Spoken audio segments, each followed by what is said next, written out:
Good day everyone, and especially to our instructor, beautiful instructor, Dr. Jan. So my name is Mama Aminuddin bin Rosli and my matric number is 280172.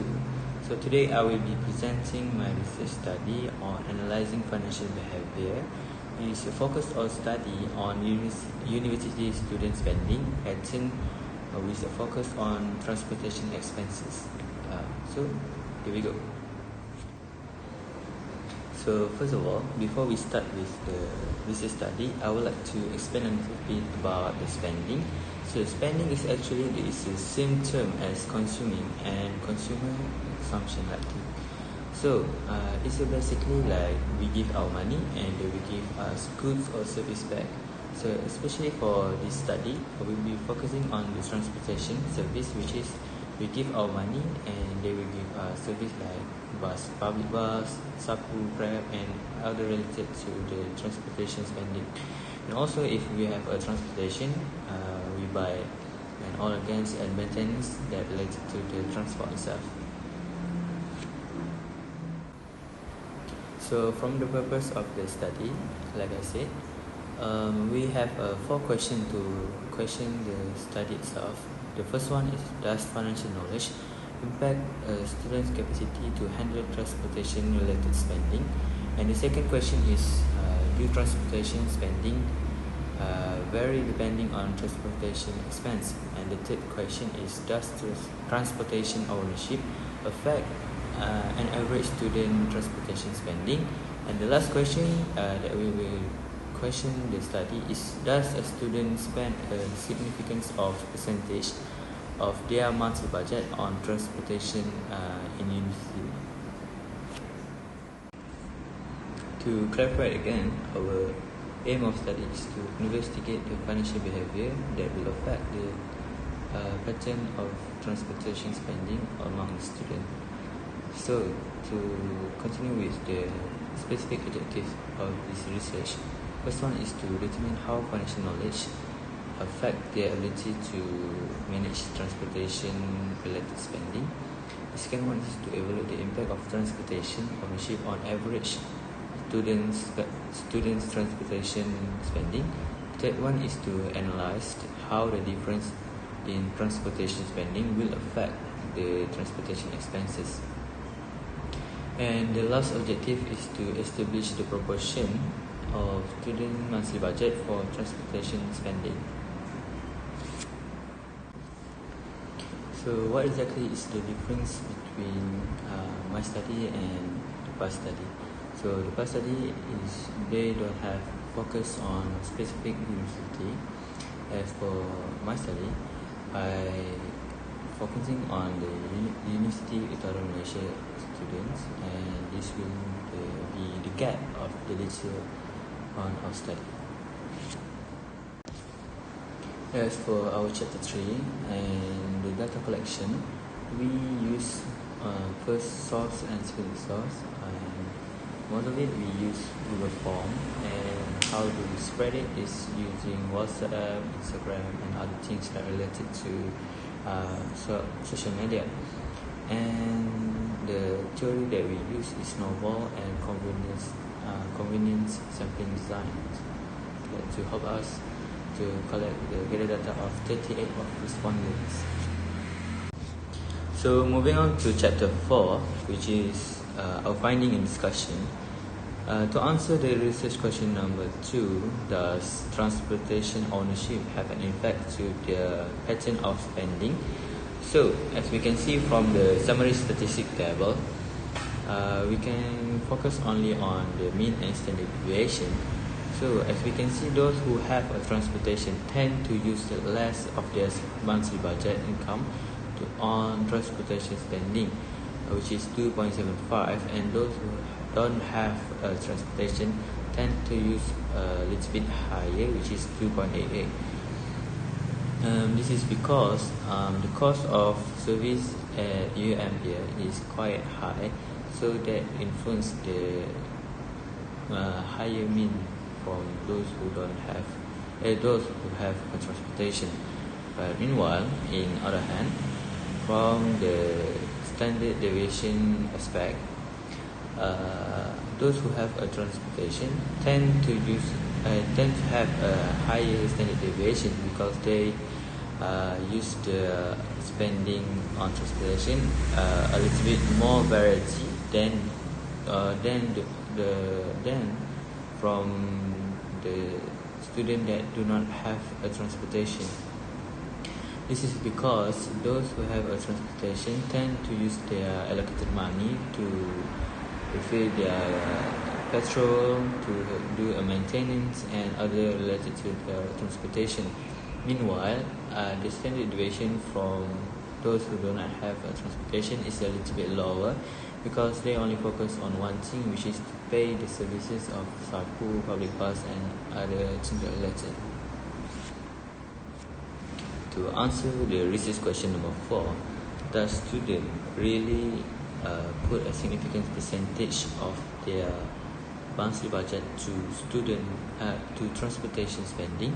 As we can see from the figure, about 47% of them very agree and 47% of them agree that they put a significant percentage of their monthly budget on transportation spending. But on the other hand, there are about 6% of them do not agree because they might no need to use the transportation expense wisely. As you can see from multiple regression analysis, from correlation determination of R-square, we can see that approximately 7.2% of the variance in transportation spending can be explained by the combined effect of the independent variables. However, adjusting to a number of predictors, the adjusted R-square value dropped to 0.041, indicating that the number of variables and the sample size are considered, and the model explains only 4.1% of the variance in the dependent variable. So we proceed with ANOVA table, as you can see from this one. So the ANOVA table shown that the F of statistic 0.637, which is a significant level p-value of 0.64. The high value p-value suggested that the model is not statistically significant, and which means the correlation or there is no relationship between the independent variables and the transportation spending itself. So let's proceed with coefficient table. So from this table, our findings come up with a model which can be determined as y equal to 3.3 plus 0.33, which is financial knowledge, and then minus with 0.11, which is the transportation, and then minus with 0.26, which is the transportation expenses, and minus with 0.09, which is the monthly budget. And we find that the when increase in 1 ringgit in transportation spending will tend to increase 0.32 of financial knowledge and decrease 0.11 transportation usage and decrease 25 cents of transportation expenses and decrease monthly budget by 9 cents. And from the coefficient table, none of the independent variables are statistically significant predictor of transportation spending, as all the p-values are well above the conventional need. So, as we know, the p-value is needed to be 0.05 lesser than that. So specifically, the financial knowledge has a p-value of 0.25 basically, and transportation has a p-value of 0.8, and transportation expense has a p-value about 0.6, and master budget has a p-value of 0.7. So all of the independent variables do not meet the criteria needed for the p-value to be significant to the dependent variable, which is the transportation spending. So based on that, they do not have a relationship between the independent and dependent variable. So as we know, the sign of the unstandardized coefficient, which is B, indicated the relationship between the independent and dependent variable, as we can see from the transportation spending and financial knowledge has a positive correlation, which is 0.329, and we can suggest that it have a positive relationship. Meanwhile, monthly budget and transportation spending has a negative relationship, which is B equal to negative 0.257. But as we need to mention, this relationship does not have a statistically significance because the p-value is over than 5%.